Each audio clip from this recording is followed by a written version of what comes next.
Hi everybody, welcome. My name is Tema Fudge, and I want to welcome you all to the Violence is a Global Public Health Issue webinar. I just want to explain the vision of how this came to be.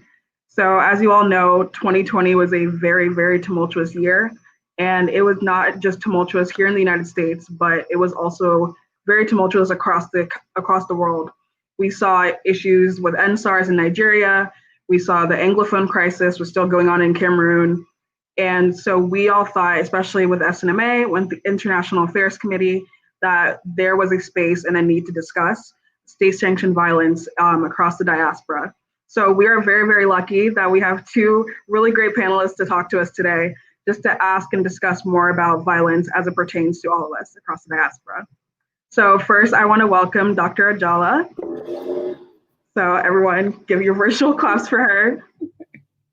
And then additionally, I want to welcome Ani Coyote. So we are very, very lucky to have both of them here today to talk to us.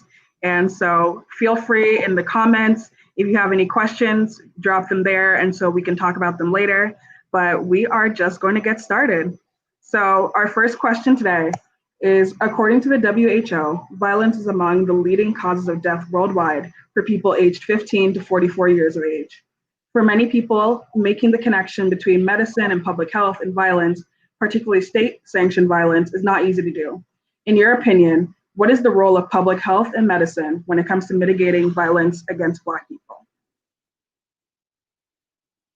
Well, if it's okay, I'd like to answer that first.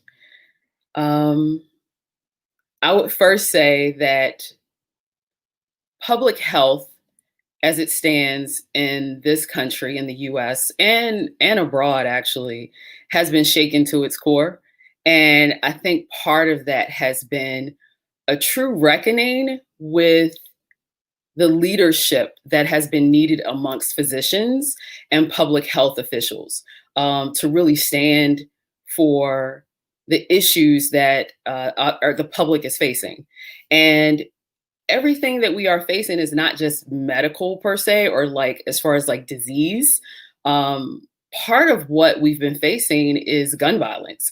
Part of what we've been facing are systems that have been in place for quite some time that have really lent a hand in the destruction of a lot of people. And in those circumstances, physicians typically, like from an ivory tower perspective, and historically have known to be or assumed to be white males. However, medicine has evolved, and a lot of the people in medicine who are involved today are the people from the communities that have been oppressed and suppressed and have dealt with violence. And so I would say from a public health perspective, it has been incumbent upon all of us in the medicine space, public health space, to call out the violence that has happened, state-sanctioned violence. And I think a lot of us want to create that so-called separation of church and state as it has to do with medicine and politics, or as it has to do with medicine and public health even, although medicine is a part of public health. So, you know, there's been a lot of push for us to remain quiet and stay in our place, almost in a sense of like a shut up and dribble, but shut up and do medicine inside of your clinic or inside of your hospital. And so again, I would just say that it's been incumbent upon us to call it out, to stand up against it, because these are lives that are being lost, and there's so many. Thank you. No, thank you so much.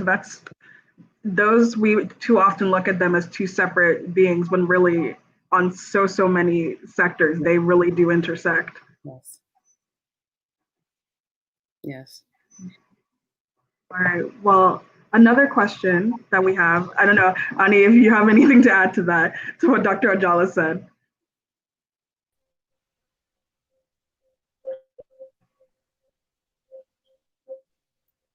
Let's see. We're having a little trouble hearing you.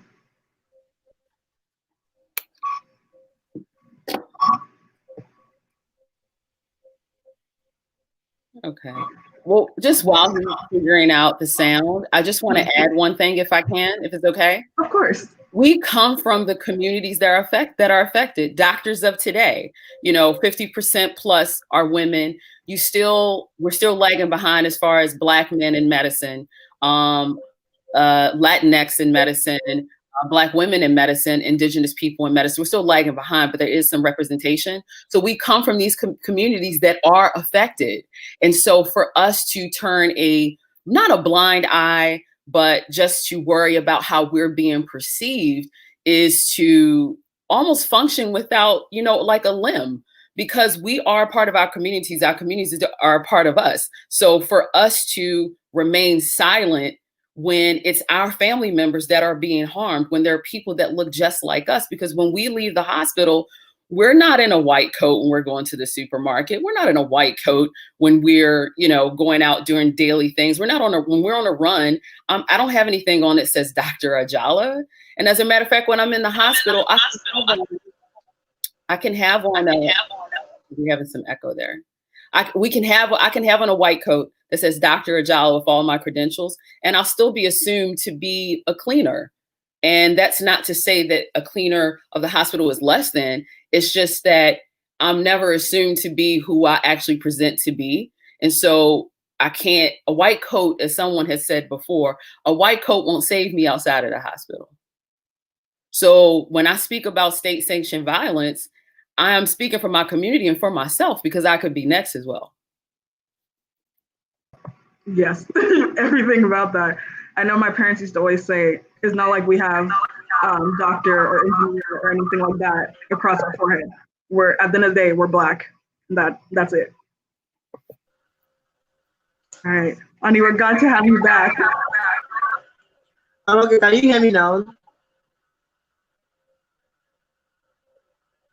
Can you hear me? Okay, so I was saying that I agree with what Dr. Ajala said. I don't have any other thing to add to that on that particular front.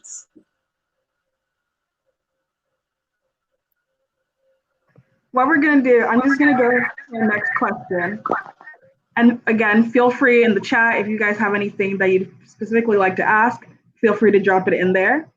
So in the recent months, social media has highlighted the pandemic of state-sanctioned violence that is present in many countries across the world. Can we go more in detail surrounding the topic of state-sanctioned violence, and then how widespread does the territory or realm of a state cover?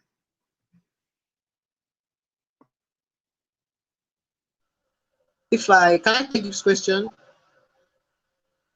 Okay, so I would say that state sanctions violence is something that is actually very, very widespread and global in the way it actually affects, people, especially Black and brown people. So it's such a way that we are still being kind of targeted for who we are. And this kind of targeting is still under the framework of kind of the valuation of our humanity as human beings. So it doesn't matter whether it's Black people in the United States, or immigrants in the United States, or Nigerians, or people in Cameroon, or the Congo. This is all part of the same kind of structure of violence that is targeted against Black and brown people. So the very function of this is to keep us in that particular historical position of oppression. Because if you look at the way that this violence reinforces itself, it is mostly in through the lens of trying to keep down resistance, trying to silence Black voices and brown voices, and people in Arab countries that are speaking out against the kind of infringements on their freedoms that state structures have kind of imposed. And so this is there is no you can't really overemphasize how rampant state violence is. And I feel like the reason why we are, being even more and more open in our conversations about this is because of how social media have kind of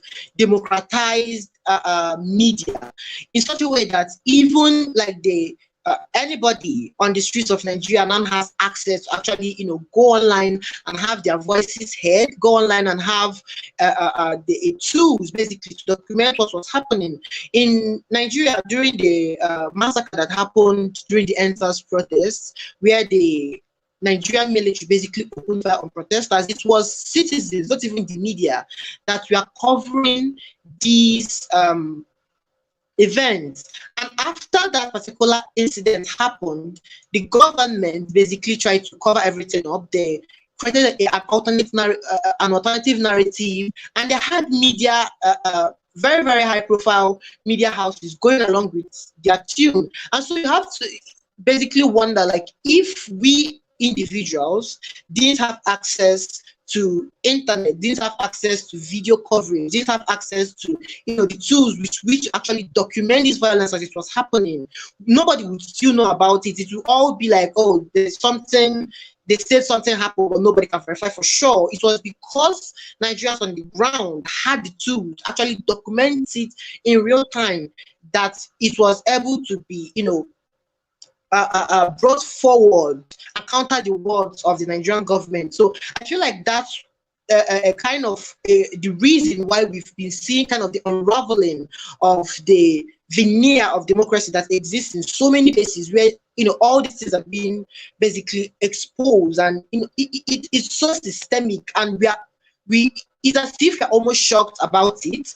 But what's actually happening is that we are actually learning about it because we are now documenting it ourselves. We are no longer leaving it to the powers that be to, give us a kind of tidbits, because that's basically what corporate media does. They kind of are self-censor in that they won't actually be always there. They won't always be there to actually document, because they kind of always try to operate, or most times in Nigerian context at least, operate within the legal context. Whereas people will always be there basically because they're the ones that suffer these things the most. So yeah. Thank you so much for that. I know I've seen on Twitter people asking, are more things happening now, or is it just we didn't know about it? And I think you brought up a really great point that social media allows us to have the access to know what's happening across the diaspora, where we might not have known about NSARS had it been maybe 10, 15 years ago. There are so many different uprisings and people standing up for standing up against their governments and standing up for their own rights that we're now able to be aware of. And therefore, we're also now able to help each other and spread the word more so than we did before.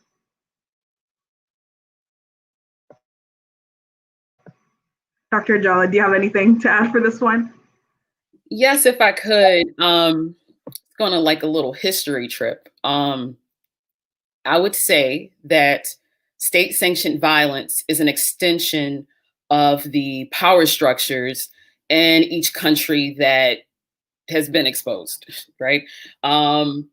Historically in the US, the United States as it stands, and as we've learned along the way, as has been highlighted in 2020, as has been finally acknowledged in an inauguration of President Joe Biden and Vice President Harris, that this country has a history in violence.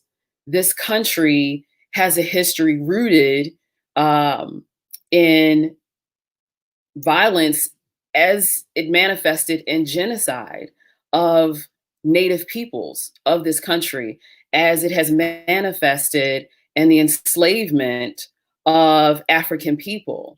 And it also has a history of involvement in other governments as well.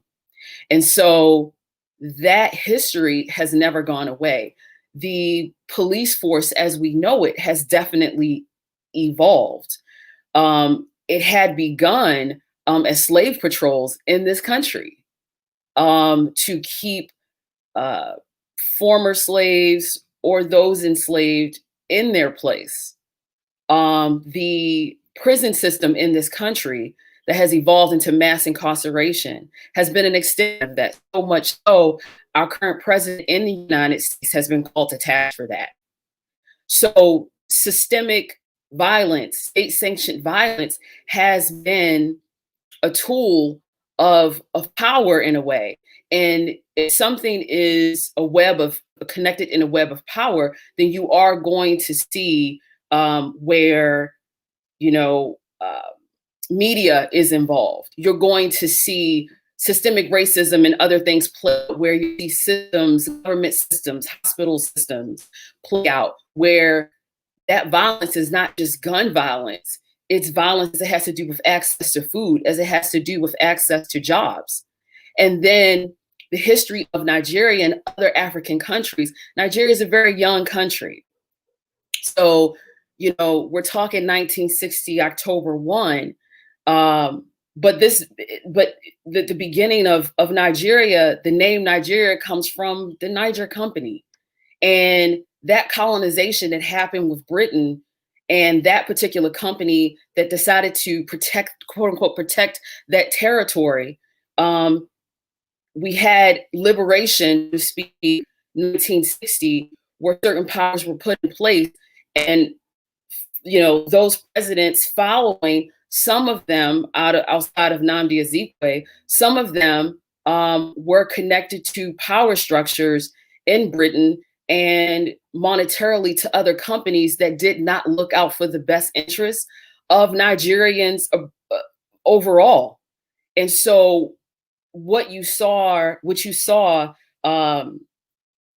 you know, at the time of liberation in 1960, at the time of Biafra, at the time, you know, in the 70s and then in the 80s, with various presidents that we see leading up to Buhari, who was involved back then, what you're seeing a lot of times is an extension of a power structure that sometimes just goes off the tradition of it being its own power structure and trying to thrive and survive in that way. However, those power structures were never created to seek to the needs of the people. And so you'll see in state-sanctioned violence a struggle to keep that power structure in place. So that's what you're seeing. And in 2020 and in years prior, but definitely in 2020, with the advent of live streaming and Twitter and all these other things, you're having the power shift from the hands of those who are to do the work of the powerful in our countries. And you're seeing it shift as far as information and exposure in social media. And so what I'm happy to see, but you know, the rebound is always suppression. And so the suppression we're still seeing in Nigeria to this day. You know, I'm Nigerian as well. My father's Nigerian, my father's family is there. Some of them are here in the US. Part of what you're seeing is still suppression. And you're finding other tactics arising in Nigeria now to suppress those who had stood up during the beginning of NSARS and continuously. And in the US, you're seeing the same with the storming of the Capitol. You're seeing factions fight for that power. And so historically, we will always have a struggle when it comes to considering all America, all in Uganda, all in Kenya, all in Cameroon, all in Nigeria, all in countries in South America. Is always going to be that struggle is going to be there. But I do think that social media has helped to level the playing field by exposure of these issues to kind of call international attention that begs for change. Definitely. I think we can't state enough when we are looking at like the diaspora, how young so many of these countries are. And I think we all forget about that. We really do forget that these countries, most of them, the 60s, some even the 90s. So we're working through so many issues, and we've been oppressed for so long. And there's the quote, we can't use the master's tools to dismantle the master's house. And I feel like that so many issues that we have are, yes, while the issues are happening in predominantly Black countries, we still have the issues that colonization still brought upon us, and we're still working to fight through that. We're still working in the US. We have, 400 plus years of oppression, and we're not done. Like you said, it's just transformed. And if I could add, one key thing that I've connected is that our right to vote as Black people in the US is right in line with the liberation of many African countries. Mhm. We're all young. America's very young in its actual quote unquote access and liberation of all Americans. Yes, the US is quite old. However, as far as access and everybody having the equal right to vote, that's the 60s, right? Mhm. It's like we look at our grandparents, like my grandparents were born before Cameroon was actually a country. And it's like we don't think I don't think about that like often enough, how young we all are. So thank you both for talking more about like what's happening in Nigeria, especially recently, and then also just the history lesson. Because I think we all need a history lesson and a refresher every now and then. I think going forward with that, Ani, you gave kind of an overview. If you could you just talk to us more about the history of policing in Nigeria, talking about SARS and just everything like that? Okay, so the history of policing in Nigeria is just basically the history of colonization. So the British government basically instituted the police, and not only did they do that, they basically built it up as a structure of to foster ethnic antagonism. So the first police force basically was the one of in Lagos, in the Lagos colony, and what it basically did was import, bring people from the north to form the armed forces of the police force of Lagos colony. And so what that did was basically kind of sow that distrust. And they have basically kind of built up the police in such a way that it's first of all, it is a force that its primary purpose basically is to reinforce the power structures that currently exist and to subdue any sort of revolt against that power structure. And then second of all, it also serves as a way to kind of foster more and more ethnic antagonism between different tribes. Because, for instance, during the protests here in my state, in Enugu state, when we marched to the to the state CID, the commissioner for police in my state was from the north, and what it kind of fostered was what it achieved was making a northern person the face of police oppression in Enugu state. And so it kind of creates in the mindsets of different people of different tribes that the main problem is this person of this other tribe, the main problem is this person of this other tribe, the people that are killing us is these people of this other tribe, as opposed to having the consciousness that it is just this particular system and that it doesn't even really matter as much who is in charge of this particular system. And history has demonstrated this very effectively, because after political colonization ended in the 1960s, and the elites, the local elites of Nigeria basically took over, they did not actually dismantle the colonial structures that the British put in place. And this includes the police. What they did was basically to indigenize it instead of dismantling it. And so it's only served as a way to reform this oppression and make it more, basically more modern, or basically more fit to use for their own purposes. But the material consequences of the structure of the police force never changed. And so this is basically what we are dealing with till this day. We have an organization basically that isn't in any way accountable to the people, isn't in any way an organization whose role or whose goal is basically to protect people. The purpose of this organization is to enforce number one, the power of the current elites, to protect their property, to protect their power, to protect their political clout, and then number two, to kind of enforce the very unjust laws that these elites put in place. So it's in such a way that the police not only kill Nigerians if we come out to protest. They would just shoot Shiites and, shoot NSAS protesters, but they will also make sure that, when a governor, for instance, decides that, this large swath of community farmland is going to be taken from thousands and thousands of farmers and given to like Dominion farms or a Dangote plantation, it is the police that comes in there and basically forces these community members off their land. When the government decides that, oh, this particular farmland or this particular community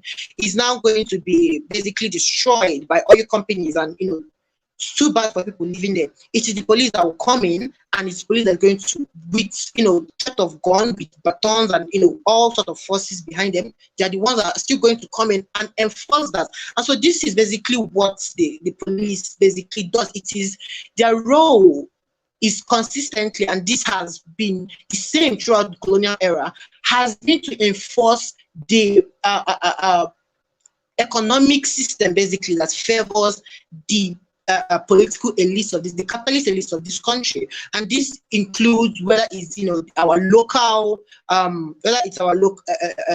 Nigerians, like whether it's actual Nigerians that have amassed capital, or whether it's multinationals, or whether it's agribusinesses, oil companies. It really doesn't matter. The main thing is these people, they would still enforce capital, and that is basically their goal. And it is still this same enforcement of capital, this enforcement of neoliberalism, that is causing a lot of the social strife that we are facing today.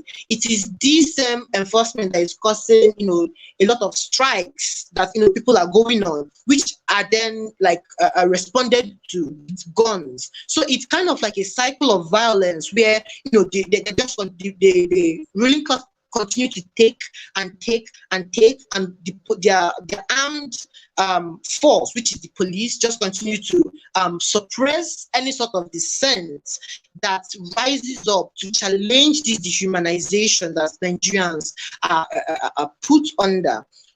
Let me just point out the issue of SARS, for instance. The Special Anti-Robbery Squad was, it was created during the 90s, the early 90s. And this was a period in time when, neoliberalization was, back on, because after the regime of Obasanjo, there was kind of like a lull in the rate of privatization. And so during that period, the privatization spree started again. And what this resulted in was a lot of kidnapping, a lot of thefts, a lot of banditry. And the response to these crimes, which are a direct result of lack of resources in communities, was to create a force that was supposed to basically shoot people down, or shoot these basically use a system of violence to brush aside this particular problem instead of finding a way to actually solve it at the root. And this, because of that, from the very first day of its creation, these police units has been a real police unit. It just does extort, because again, the people here, they're all part of the Nigerian society. The very culture of that kind of lack that is produced, they are not immune to it. And so that kind of impunity that the police force has, it also extends to them. So they go about extorting people, they go about threatening people, kidnapping people, enforcing all sorts of heteronormative standards and colonial standards. For instance, they'll be like, oh, you have tattoos, so that means you are a criminal, which is, when you actually think about it, a very, very anti-Black position to hold, especially as someone in an African country, probably from a tribe that had, before colonial masters came, that celebrated body art. And so you have them actually here enforcing basically white supremacy in Nigeria. And then they also have a system that helps them get away with that, because the Nigerian ruling class doesn't care. They don't care that people are dying. They don't care that people are extorted. What they do care about is to have a force that enforces terror, that makes sure it is clear that no dissent is allowed, no sort of resistance is allowed. Even the most slightest, the most docile, the most peaceful form of dissent will be responded to with the most vile form of violence. And so that's what they care about. And because of this, they keep dragging their feet on any sort of reforms or any sort of actual action. Abolition, they just don't ever interact with any sort of critique of the police system. What they do is basically they come out and say something like, I know my governor in Enugu State has talked about community policing. He has inaugurated a community police force, like, I don't know, 100 times. But the truth is, when I go outside, there are still like policemen standing at almost every junction, extorting people. So like, where exactly is the actual real like change? They just say stuff and they never do anything about it. And so because of these kind of different social ills basically interacting with each other, we've had a continuous colonial institution that is still in existence in Nigerian society in 2020, 2021. We have a colonial institution still operating, still enforcing what basically are colonial power structures on the Nigerian masses. And so that's what we have even up to today.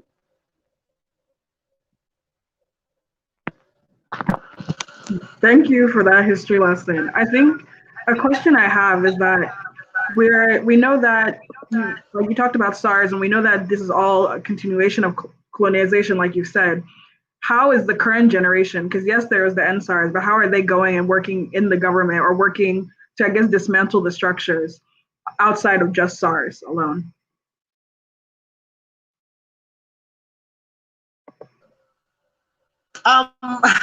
This is like this is a lot. It's a lot to answer. So the thing we've been doing now is kind of advancing the conversation on, first of all, what the role of the police should be, and even apart from that, if there should even be a police to begin with, or if there is a police, what sort of form should it take?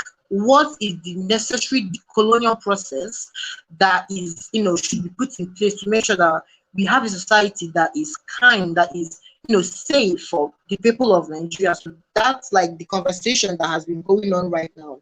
And then in terms of like other, things that young people have been doing, there aren't a lot of opportunity to actually address this within the government for young people. So in the aftermath of the NSAS protest, the different state governments inaugurated hearings basically for where like young people could also be part of the panels, and then they would listen to people that have suffered police violence, basically come up with their stories and kind of try to resolve that, and things like that. But these things are basically just for show, I would say, because despite the very much interest of young people in kind of championing those processes, those committees weren't actually giving any legal backing. Basically, they didn't have any legal backing. The findings didn't have any legal anything. It was just like, yeah, people could say what you wanted, but that your findings they weren't backed by any law. They were just basically like or a kind of a social forum put in place by these governors. And in addition to that, the activists that were championing the process, a lot of them were sidelined in favor of celebrities, because again, it was all a social media stunt. And this is not to raise the work that some celebrities had put into the protest. It's just to say that there were so many people that so many governors using those panels to basically flex their hand on how many celebrities they could find. People from Big Brother Nigeria that didn't even attend any protest, being invited to come on the panels, while actual activists are still being arrested and put in prison. And so it makes it makes it very, very hard to see any sort of avenue where the young people can actually work with these governments to combat police violence. And I think that speaks to the saying that you can't you can't pull down the master's house with the master's tool, because they're not going to give us the avenue to basically dismantle their power. That's not going to happen. And so a lot of the work that is being done outside that. Is being done on social media, on Twitter. There are accounts that are tracking the location basically of SARS on Twitter. Like it's saying, okay, look at where SARS is right now, everybody, be careful. And there are accounts like that. There are people that are always putting up stories where, and boosting these stories basically to use kind of that public outrage to hold or to force the authorities to hold these people to account. Because apart from that, nothing is ever going to be done. The forums where the authorities are basically kind of like leading the charge and trying to flex themselves as some sort of champions of progress have all been basically defined. I mean, the people in those panels, basically, a lot of them want something good to come out of it, but the structures or the power that are invested in those panels legally are not enough to actually bring about, actually force the government to institute what those panels actually want to see. And so, yeah, so to answer your question, like, in summary, a lot of the work that is being done to basically kind of, challenge police brutality, challenge police violence, challenge state violence is done outside the government, not within it. There are no structures actually enforced or to work towards that goal within the government as of now. Thank you. I guess another question I want to ask is about where all these movements, there's movements we see in the United States, movements we see in Nigeria. Where do both of you see these movements going? And how do you think that we're going to move forward towards the goals that we have?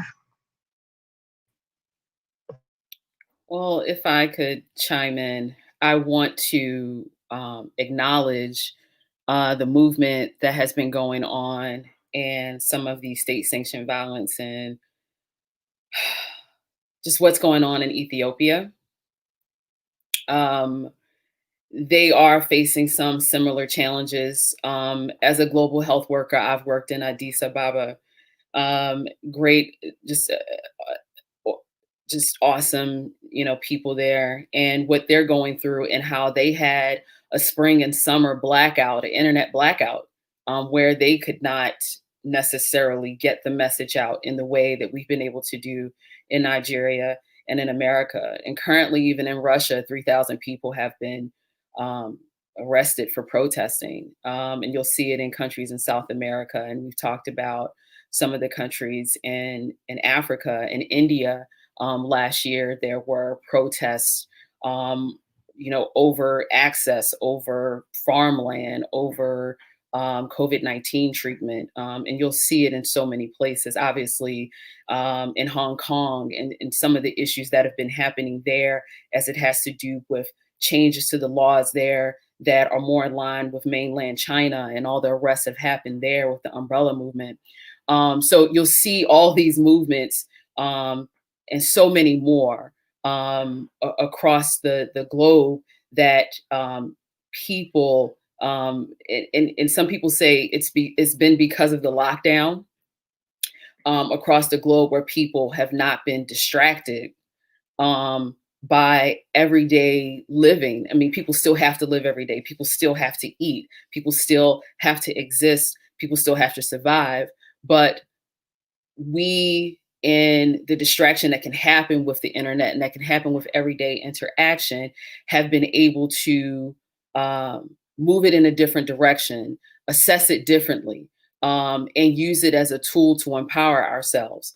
And in addition to what Ani was saying, I find it very interesting with the US, when you ask, in conjunction with your question, if the US, when you ask about where are these movements going, what's interesting is we avoided a siege at our capital in the US, where terrorists and rioters got together and tried to steal power from the US traditional structure, and did not want a peaceful transition of power. Lives were lost. There were attempted kidnappings, and there were there were bombs actually left in the Capitol and outside the Capitol. And so we just avoided major catastrophe in the US. And so for a lot of people, given that there has been a peaceful transition of power from the former president of the United States to President Joe Biden and Vice President Harris, some people are now thinking, and not many, but some are thinking, okay, if we could just get things back to normal. Normal is not going to work. The movement for Black Lives Matter, and that movement and how it had galvanized movements across the world, that's not over, and we're not done. And so for where is this going? We have to make sure that we're not distracted by things, quote unquote, going back to normal. Definitely in the US, we need a normal functioning government. Definitely, we've had an increase in representation. Reverend Warnock of Georgia, Senator Ossoff, Cori Bush, Jamal Bowden.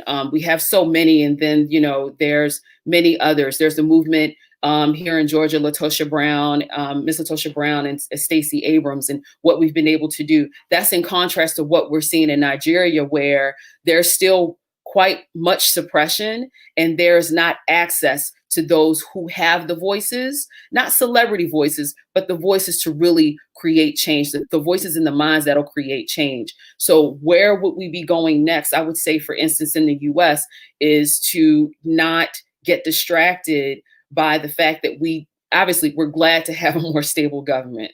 We're looking for a more perfect union, but we still have the demands to look to reallocate some of those resources that have been moved towards multi-million-dollar, billion-dollar police budgets that really support state-sanctioned violence. And you're having loss of lives, Black, white, Indigenous, Hispanic, Latinx. And so we still need to balance the budget and create resources and jobs and access.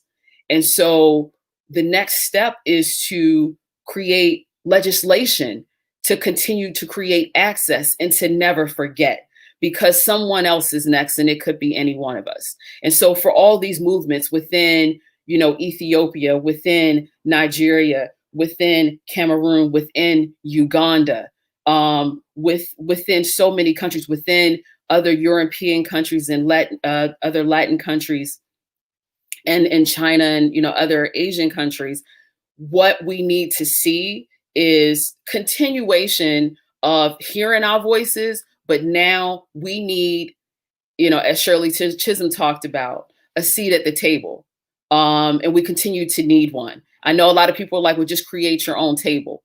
That's great, and we have, with our presence on the internet, we have shifted the discussion.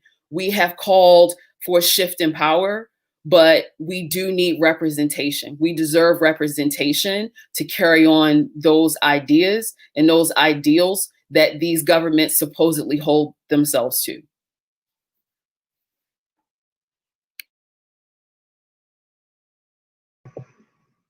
I absolutely cannot agree more.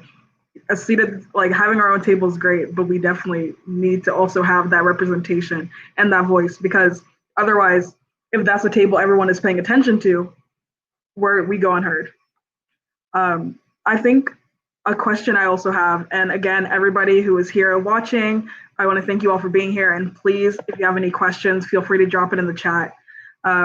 We're going to start wrapping up, but a question I definitely have, because SNMA is people who are interested in being healthcare professionals, being physicians, and how do both of you guys see future physicians and healthcare, public health workers being involved in these movements and really making a difference?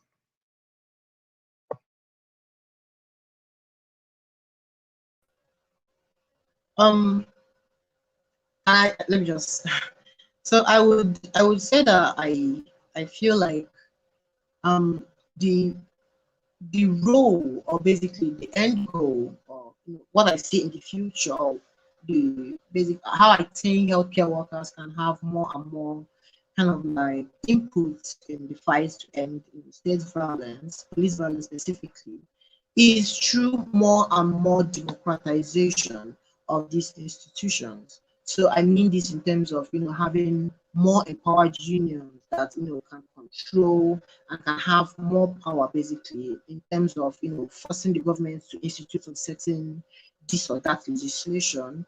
And obviously a lot of this is very, very much more, is more possible when you have strengthened unions that can basically, force the hand of the capitalist class, basically, change its course, with things like, strike actions and the rest. And it's also about, I think there's also an avenue for like more political engagement. There is this, I feel like Dr. Jala mentioned, this separation from, like, from the medical profession and kind of like politics, where people are like, it's not supposed to be political. When when you're talking of healthcare, it is political. Like, especially in terms of public health, it's a question of political action. Actually, there's nothing else to be added there. Like, when you're talking of it's first of all, it's a question of having resources, and then a question of marshalling these resources. And the marshalling of these resources just takes political action. It takes for the people that hold power to basically say, this and this is what you're actually going to allocate resources to. So instead of actually putting more and more funding into the police, instead of putting more and more funding into buying weapons, we can basically put more and more funding into training more healthcare professionals, into training more into training more workers for different goals, into instituting like a jobs program, or kind of having community program for youth, things like these that actually kind of bring down some social crimes that are consequences of poverty, basically, are consequences of lack of resources in communities. And so this is kind of like what I think is, or what I believe that this is going, I believe is going to go in this direction from the point of view of the healthcare workers. We are already seeing this especially in countries that are, have historically been oppressed by white supremacy. Like, we're seeing it in Africa, we're seeing it in Latin America. Just a few years back, Nigerian Medical Association came out and called for the government to actually start instituting universal healthcare in Nigeria. Obviously, there haven't been any strike actions or things like that to back it up, but we're seeing a shift from that kind of like a political kind of stance into a more and more like politically engaged activity by healthcare workers. And so that's kind of the role I see that can kind of give them more and more like input in the fight for the fight against like state violence and police violence in particular. And to add to what Dr. Ajala was saying about where this is heading, I would say that for me, I see this heading towards decolonization, because for us that is exactly what it's about. It is about dismantling the structures that have been put up historically to oppress us, but for some reason, and we know this reason, which is to keep us oppressed, have been left up by the people that took over power, because it is in their class interest. The goal of our movement, the goal of this revolt, is in the end to kind of reach a point of revolution where we dismantle all these colonial institutions and take back our sovereignty. And this would include like having to counteract the hegemony that countries like the United States still hold here. I mean, you have Nigerian communities having, the police come into communities and shoot at farmers that are protesting. Why are these farmers protesting? Because, the state governor has basically taken like a huge swath of their land and given to like Dominion Farms or some other like big agro business from the United States. And so it's like we are still under the control of capital from the Western countries, and the very form of very nature of our oppression is a collusion between our local elites and imperialist interests. It is not a historically it doesn't exist in a vacuum. They're not doing this just because they want to. They're not doing it just because they're doing it because it is specifically in their interest to keep maintaining these oppressive systems. And so for us to actually counteract and dismantle these, institutions of oppression, we also have to deal with material conditions that even necessitate them. Because if you don't have a situation where we are basically taking, dispossessing masses of people from their land and giving it to a private agro business, there would be no situation where those farmers are protesting and being shot. They just would not. They would not be protesting for their land. And so when you actually deal with this problem, even causing these revolts to begin with, the police itself will, it will have less and less use, even to the even in the quote unquote maintaining of peace and order. Because when you have justice, you wouldn't have people disturbing the peace because they don't have justice. Because so long as there is injustice, you cannot have peace. It is not possible. You can only enforce a system of controlled silence, and that is the only thing you can achieve. There can never be peace under a system of oppression. And so for us to get to that society where we are safe from this violence, we need to dismantle one by one all these institutions that necessitate this oppression. And I believe that that is where this movement is heading.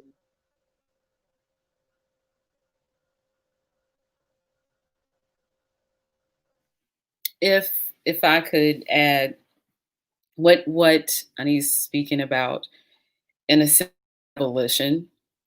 And for many, the idea of abolition in this day and age seems quite far-fetched. I think people thought the same as far as the discussion of abolition of slavery. In this day and time, in this age, we might not reach, in my lifetime, we may or may not reach abolition, so to speak, as it has to do with state actors, meaning police forces, et cetera. But what we can do and what we as physicians in this day and age can work to do is to work on reimagining the systems that we function in currently.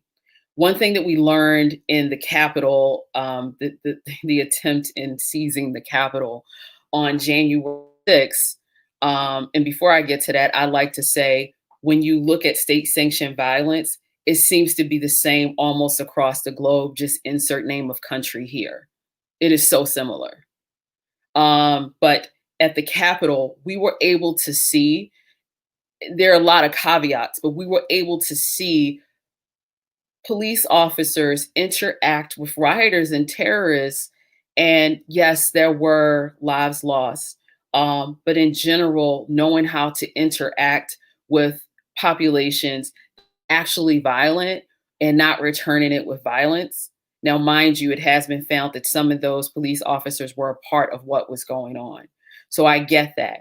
But I'm pointing that out to say, when we have peaceful, nonviolent protests for Black Lives Matter in 2020, it was met with violence in so many cities.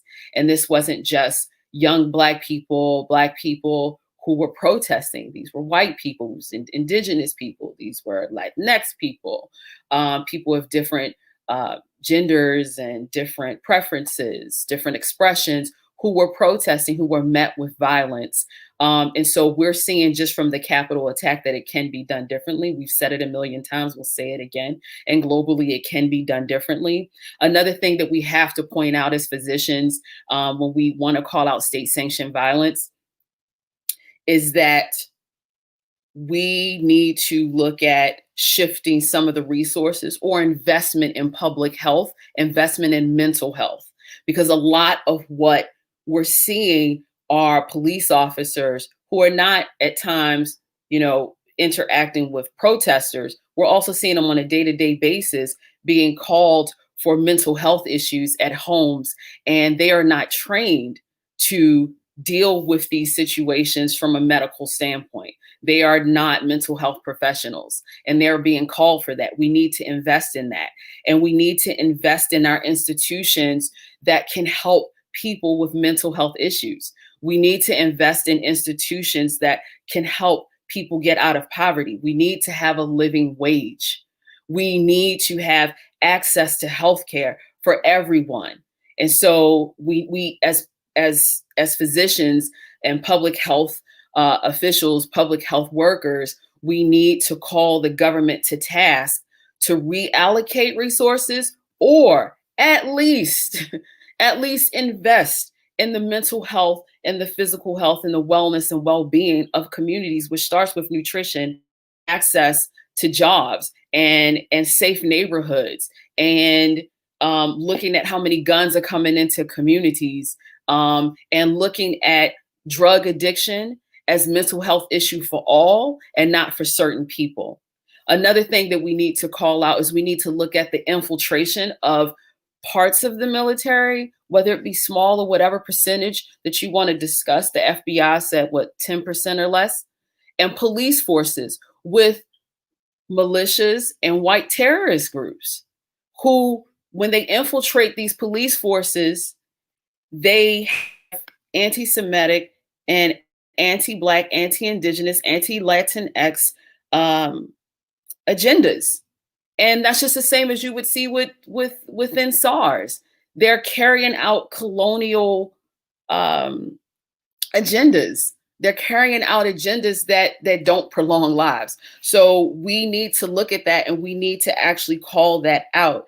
And lastly, I'd like to say, as physicians, as public health, you don't have to reinvent the wheel. You don't have to take 1 million hours work or stop your shifts in residency and medical school to start a new organization. Support the ones that are already out there. The movement for Black Lives Matter, and other movements are already looking at and have legislation already. The Breathe Act within Black Lives Matter actually is beyond protest. These people have been beating the pavement at the Capitol and local arenas to look at investment in mental health resources, where the police don't have to overwork themselves to answer the call to someone who actually has mental health issues, and other things. So just look at other organizations and support those. And then just one more thing, health policy. Teach health policy, teach public health, uplift your public health workers, and help to give them access to a broader stage, support them, and support investment in health policy in medical schools and residency, so that we can know how to use our voices on Capitol Hill, so we can know how to get a seat at the table and use our voices. Thank you. That's my thought. All right. I want to thank y'all both so much. SNMA, we are so lucky to have had both of you speak to us today, because like you guys have both said, we as future physicians, as people who are going to be working in the healthcare sector, we have a really powerful role, and we have a lot of privilege that we can navigate these spaces and be able to definitely help not only the communities we're going to be serving in, but a lot of us as Black people, as brown people, we are a part of these communities. We are not separate from them. So just getting to hear more and more about what it is that we can do, and learning more about what's happening across the globe and how we can get involved is something that is so invaluable to all of us. So I just want to thank you all so much again for being on this panel. I want to thank everyone who came. We are, again, so lucky to have had you all, and definitely keep your eye out for more things coming from SNMA. And I want to wish all of you a great rest of your Sunday. Bye, everybody.